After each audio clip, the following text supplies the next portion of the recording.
Les médias participent à la vitalité de l'expression de l'opinion. Ils contribuent à promouvoir son pluralisme.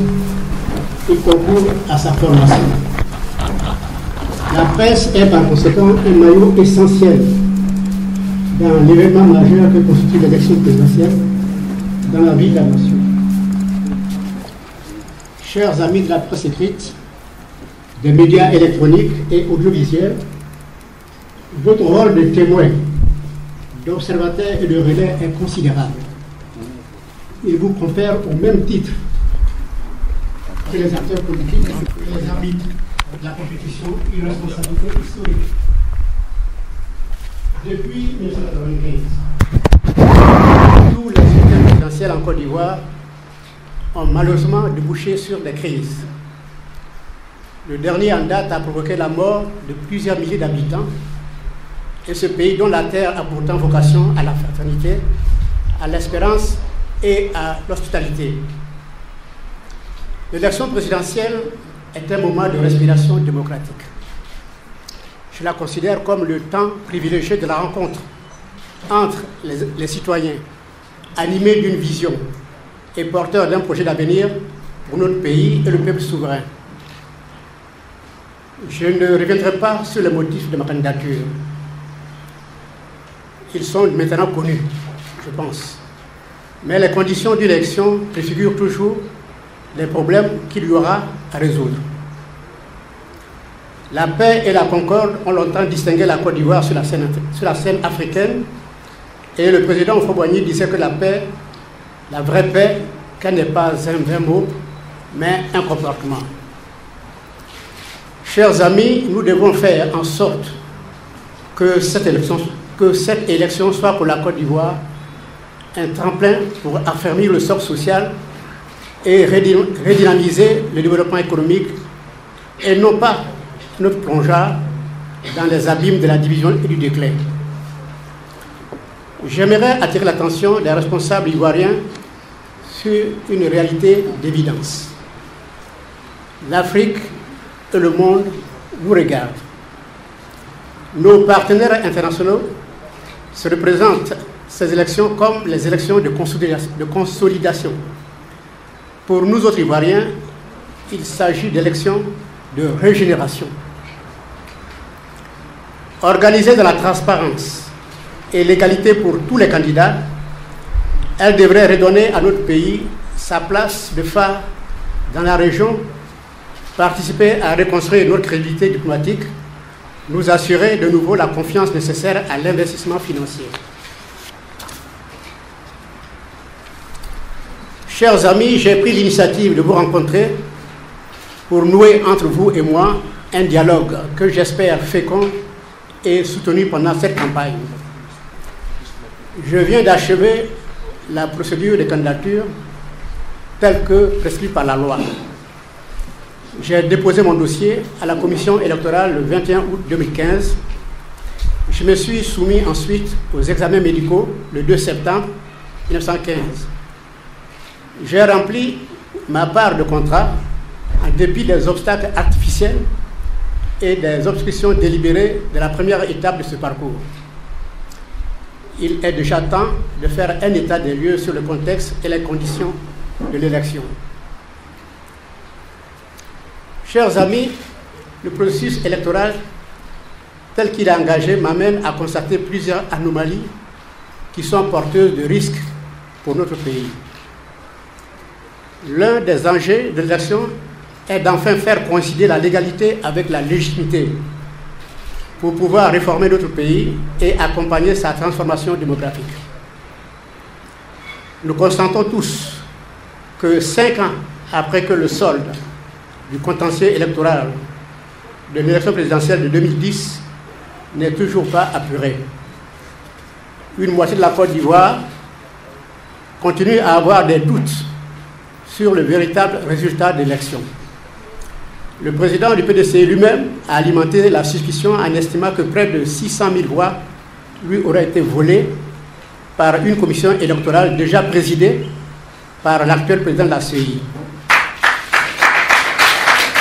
Le président de la commission a de surcroît été maintenu à sa tête en dépit du code électoral qui le lui interdit puisque son mandat n'est pas reconductible.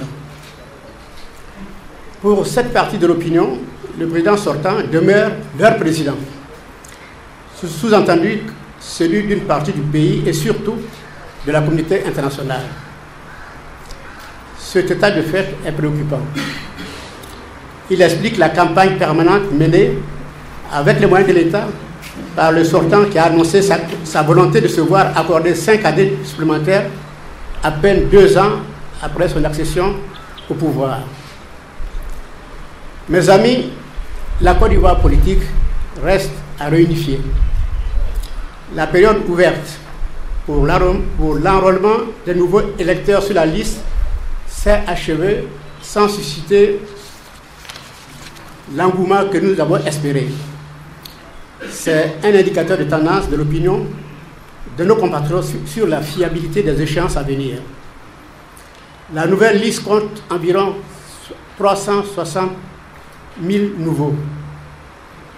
367 000 nouveaux inscrits, soit moins de la population électorale de la circonscription de Yopougon en 2010. Si l'on tient compte du fait que la guerre post-électorale a officiellement causé plus de 3 000 morts, le fichier électoral ne devrait pas être supérieur au corps électoral de 2010, d'autant que la période ouverte aux réclamations n'a pas enregistré d'affluence. Loin s'en faut. La liste n'a pas fait l'objet de toilettage et la participation s'annonce net recul.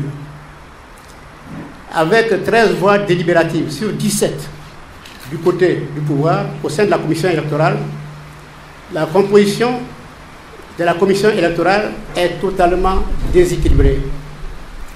Ces critères de composition sont établis sur une base partisane et la variable religieuse, introduite pour tenir compte de nos spécificités sociologiques, ne reflète pas la diversité des sensibilités. Les nouveaux mouvements religieux en sont par exemple exclus. Chers amis, lorsque j'étais secrétaire général de l'OUA, j'ai participé à l'avènement des commissions électorales créées dans le but d'éviter les situations de conflits post-électoraux en Afrique. Il est un comble que dans le cas ivoirien, l'instrument de régulation que devrait être la commission électorale entraîne le contentieux puis la contestation. Il en va de même pour le Conseil constitutionnel, dont l'impartialité des juges est a priori contestable. Les liens familiaux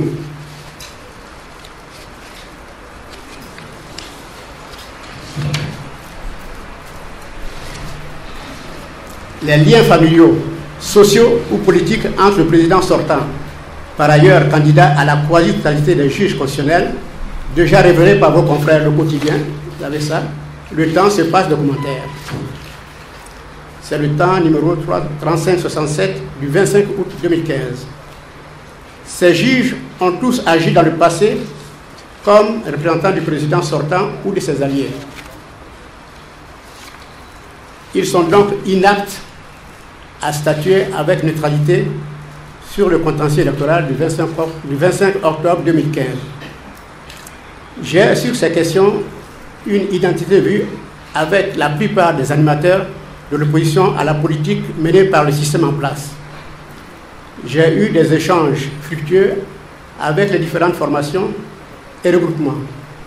Mais, candidat à la présidence de la République sur un programme fédérateur et à mon nom propre, je m'inscris dans un schéma électoral, même si les conditions actuelles, cela peut apparaître comme un schéma de paradoxe.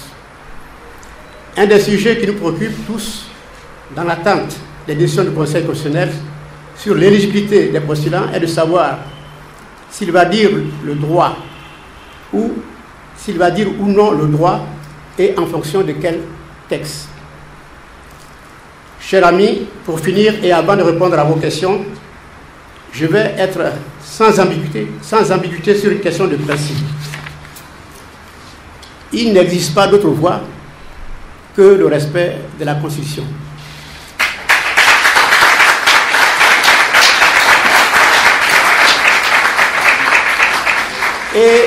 l'affirmation de son primat sur les lois et règlements.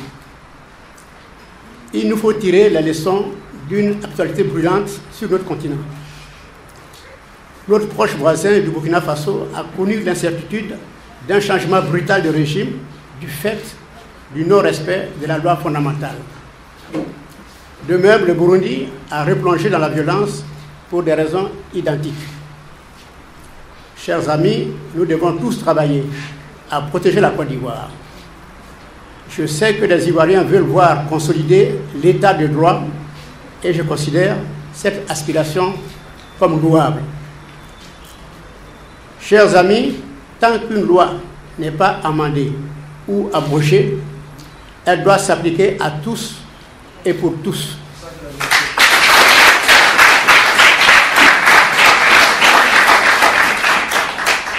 Les dispositions de l'article 35 de notre Constitution restent valables puisque tous s'étaient engagés à l'amender, mais pour une raison inexplicable, il est resté en souffrance pendant toute cette mandature. Si la loi s'applique et si le processus est inclusif et transparent, plus personne ne sera fondé à s'inscrire dans un schéma d'exception. Je vous remercie pour votre attention et me tiens à votre disposition pour répondre à vos questions après cette introduction liminaire. Merci bien.